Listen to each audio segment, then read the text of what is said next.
Welcome to page 54 of Anatomy Coloring Book. This is Dr. Stephen Harkins. The movers of the shoulder joint. Let's start with the muscle on the anterior wall, the chest. You've heard of this muscle called the pec, called the pectoralis major muscle.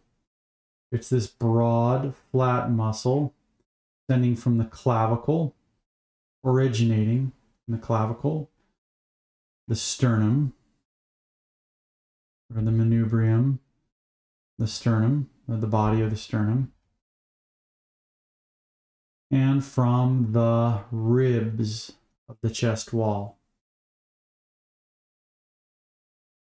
It goes on to insert right here on the intertubercular groove of the humerus. This has been cut obviously right here, right about at this level right here. And the job of this muscle is to adduct the shoulder and bring it inward. You can see here the action of the pectoralis major bringing the arm inward and across the body. It is also a medial rotator. In other words, if you turn your arm inward, rotate your arm inward towards the midline, that is also a function of the pectoralis major. The pectoralis major. And it also does a small amount of extension, which is bringing your, along with medial rotation, bringing your arm back behind you. It does a little bit of that as well, especially if you rotate medially as you bring your arm back in extension. And from the lateral view, from the side, you can see the fibers of the pectoralis major curving from the chest, from the sternum and from the ribs, from the clavicle, around the chest wall, and inserting in there on the humerus. The deltoid is the shoulder muscle. This rounded shoulder muscle here, known affectionately as the delts, the deltoid muscle. And you can see it from originating from the acromion process of the scapula, the spine of the scapula. That's what this is called right here. This bone is the spine of the scapula. And this is from the posterior view. This is from the back. Looking from the back right now, but what you can notice about the deltoid muscle is that you see it from the back and you see it from the side here. And you also see the muscle from the front. So the acromion process here of the clavicle, of the scapula, and as it bends around to the front, it also attaches, it originates from the scapula, or from the clavicle as well, the collarbone. So it originates from the wing bone in the back, the scapula, the spine of the scapula, and then wraps around and also has origins at the clavicle, the distal 1/3 of the clavicle. And what it does is it travels downward to the humerus and inserts right here on the lateral humerus. The job of this muscle, the deltoid, it has a number of jobs because it wraps around from the back from the posterior to the lateral and to the front, the anterior. So what it does is it abducts the shoulder. It also is involved somewhat in flexing the shoulder and also medially rotating the shoulder. And look from the back, it also is involved in a little bit of adduction, bringing the arm in. It's involved in some extension. The posterior fibers back here are involved in extending the arm backward. And from the back again, lateral rotation, rotating around outwardly. So it's a very versatile muscle, and the shoulder has such a range of motion. If you think about it, you can wind your shoulder up in 360 degrees like a backstroker in swimming. So this muscle is involved in pretty much all of those motions.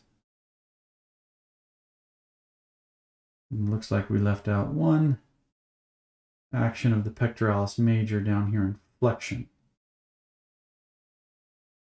The latissimus dorsi is this huge muscle, and with a broad aponeurosis, a broad flat tendon inserting into the thoracolumbar fascia, the fascia on the back here,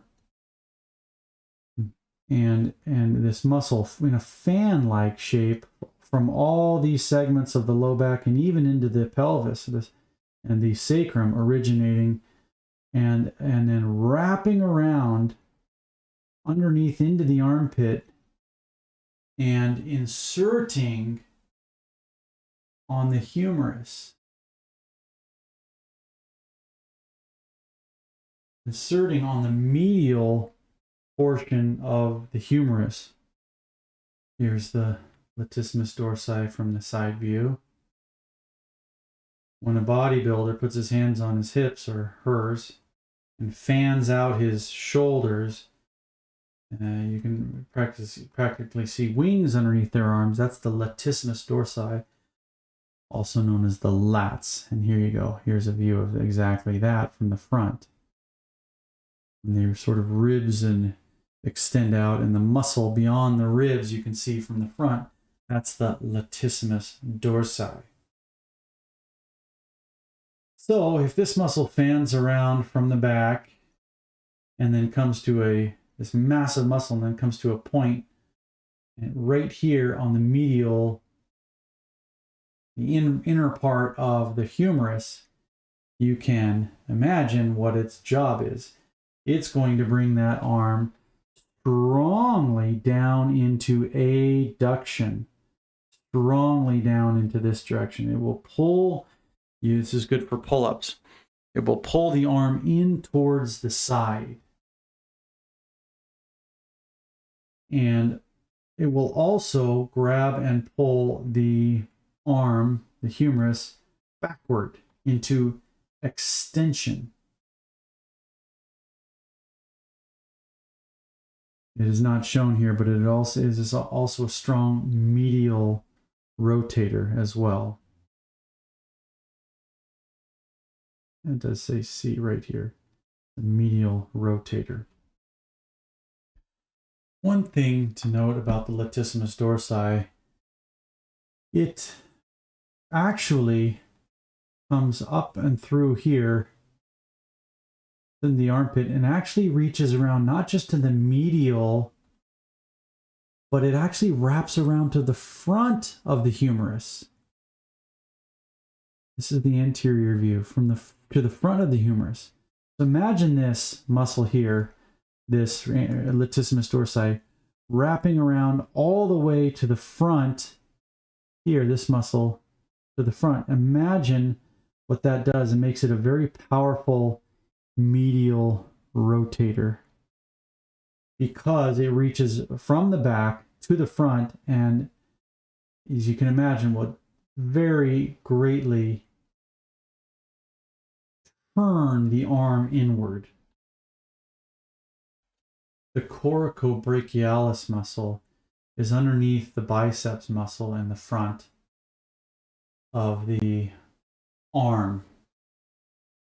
And it is also, it's a mover of the shoulder because it attaches from the humerus up to right up here to what's called the coracoid process of the scapula.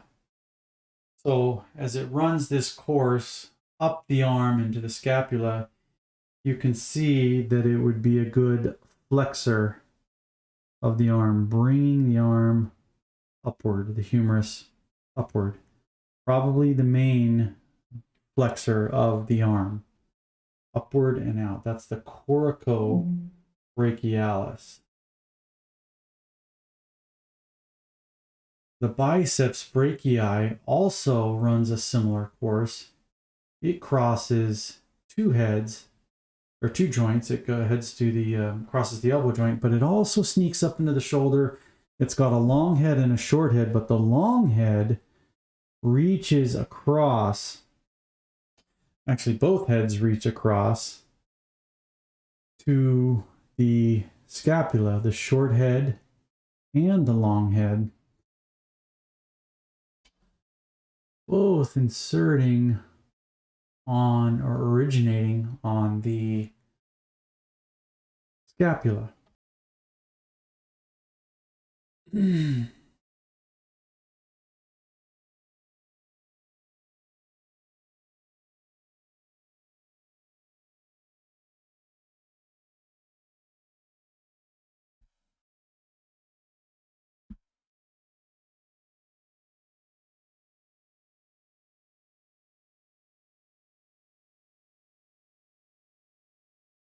Lastly, the triceps brachii on the back of the arm, right here in gray.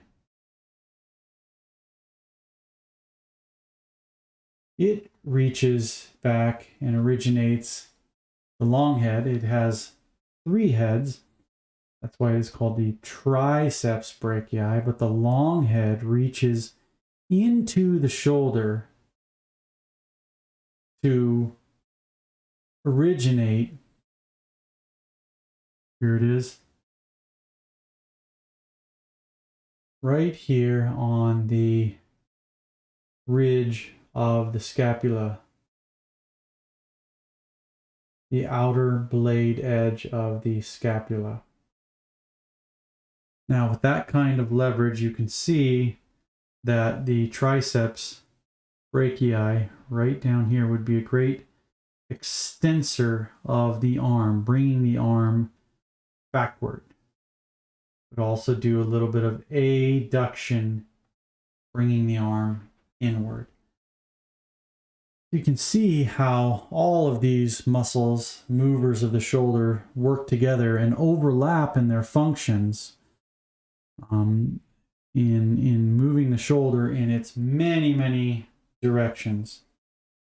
Again, picture a backstroker in swimming, and all these muscles that would have to be involved in first flexing, then externally rotate or internally rotating, medial rotating, extending, abducting, adducting, and all these muscles mentioned participate in that shoulder movement. And this is Dr. Stephen Harkins, and this is the end of lesson, page 54 of Anatomy Coloring Book.